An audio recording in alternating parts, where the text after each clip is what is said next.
One.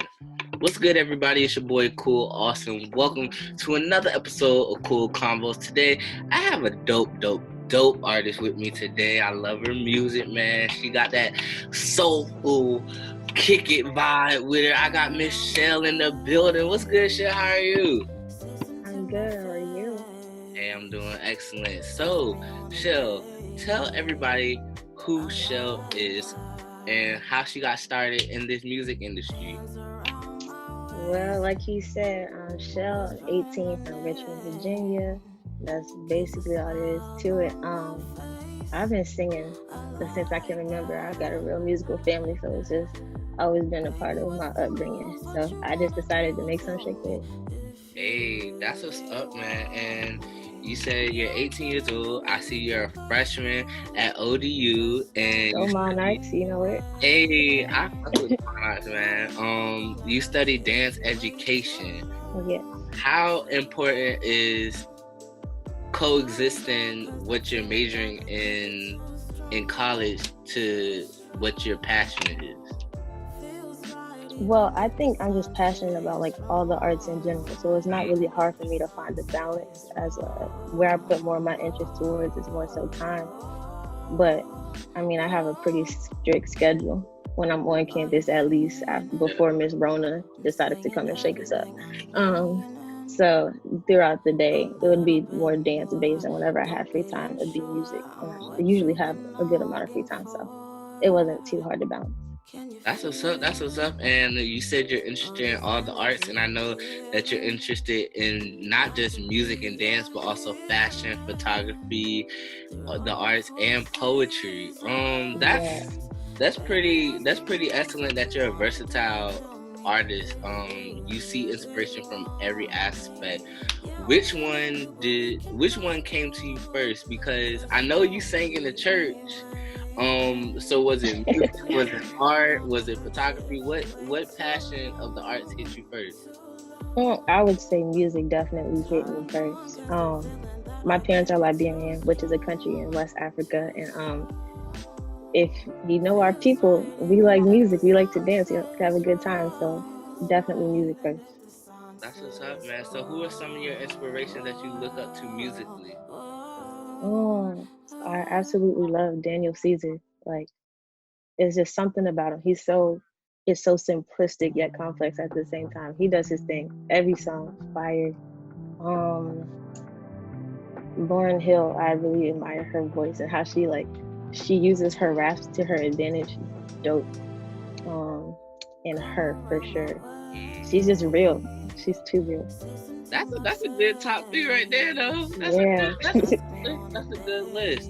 So speaking of music, you dropped your single, man. It is amazing. I love how your voice just flows on the instrumental of all of it. So what was I your? appreciate it. You're welcome. You're welcome. So what was what was the inspiration behind the song, and two, were you kind of nervous to drop the single? Inspiration. A lot of the stuff that I write about is stuff that I've been through. And I mean, I'm only 18, nothing too serious, but you know, little situationships here and there, you know what I'm saying? It was just like, don't keep me waiting, I got stuff to do, you know what I'm saying? Come on with it. As far as dropping it, I was a little nervous because it's completely different from like just dropping vids on IG and like being like comfortable in like my room, because like, you know, it's just a different level of comfortability. And so it was like really making myself vulnerable and exposing myself, and like now I got everybody's opinion. I'm giving myself open for like fire. But so far it's been good feedback, and yeah.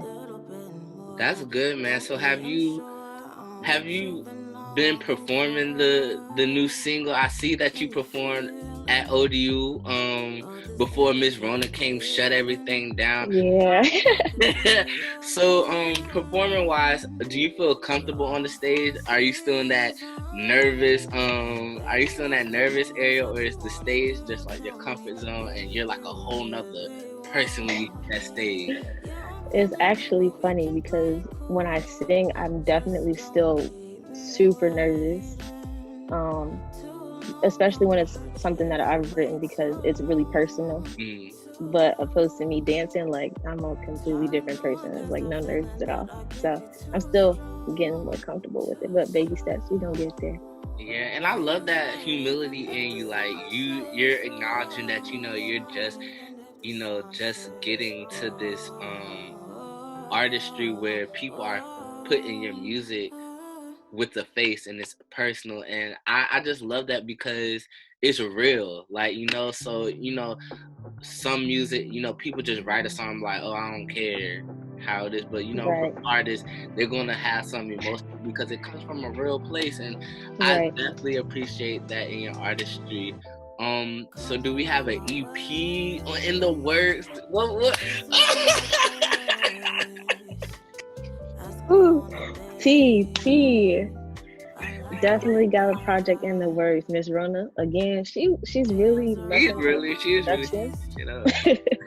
but there is some stuff in the works. Still recording, still getting final touches on stuff. But yeah, coming soon. Hey, I'll be on the lookout for that, man. For Man, sure. I'm already a fan of you. I love your music. When my best friend Jordan, he was just like, hey, you gotta listen to this, because he knows, like, out of all our friends, I'm the R&B head. Like, Word. enthusiast. Like, I love R&B, and it's just the soulfulness you're bringing back into this generation, where it's just these quick little, have a trap beat, and you're gonna have like these little whisper singers on it. Hey, no shade. Yeah, no shade. But that's what sells right now. So Definitely as a singer that has that soulful sound, do you feel like you have to compete with what's popping right now? Well, I don't really feel like I have to compete. I mean, yeah, I want my music to be heard. I would like for the face to be attached to it, but that's not really the reason why I make the music. Is more of like an outlet. So like, you either rock with me or you don't. That's just that. Exactly. So we're gonna play fast round before I get into my other game. Alright, so I got some questions I'm gonna throw at you, and I just want the first answer to come to your mind. Alright? Okay. Alright, so boom. SZA or her? Her. Alright, Summer Walker or Queen Naji? Summer Walker. Alright, what was the first album you remember buying?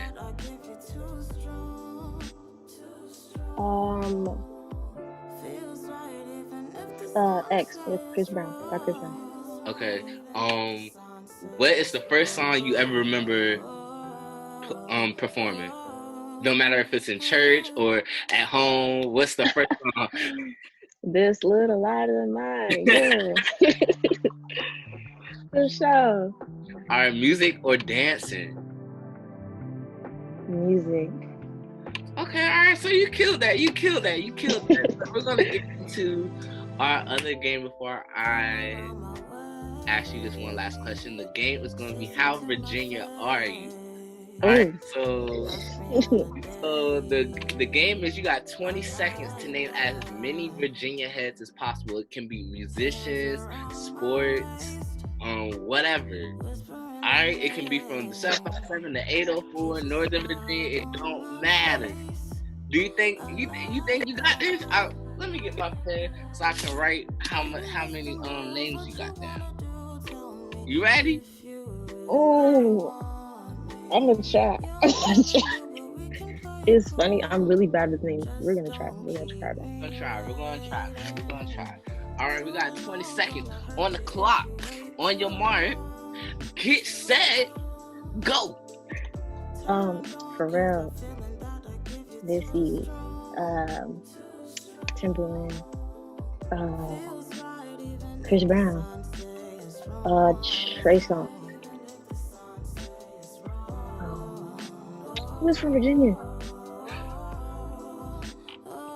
Time's up. Hey, 1, 2, 3. You did good. All right. most people can't even get 5. It's all right. It's all Man, that made me sweat a little bit under pressure. right. It's all right. And since we're on the topic of Virginia, is there some Virginia heavy hitters that you in the future want to work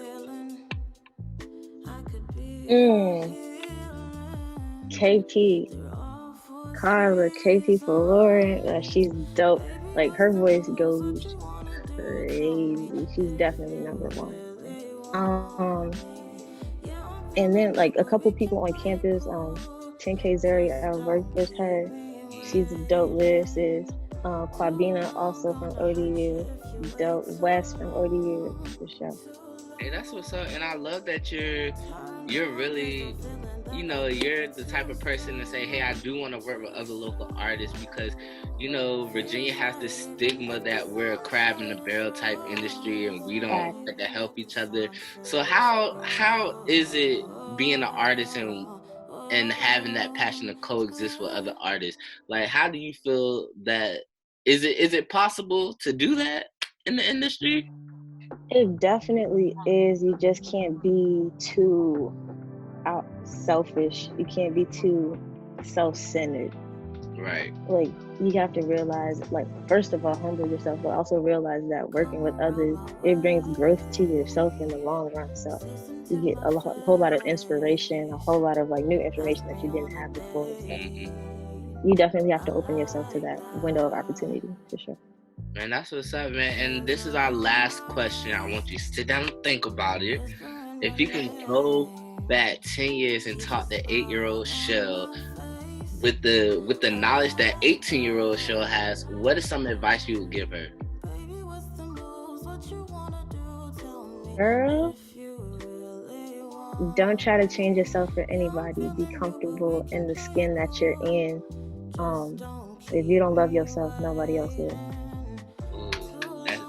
That's deep.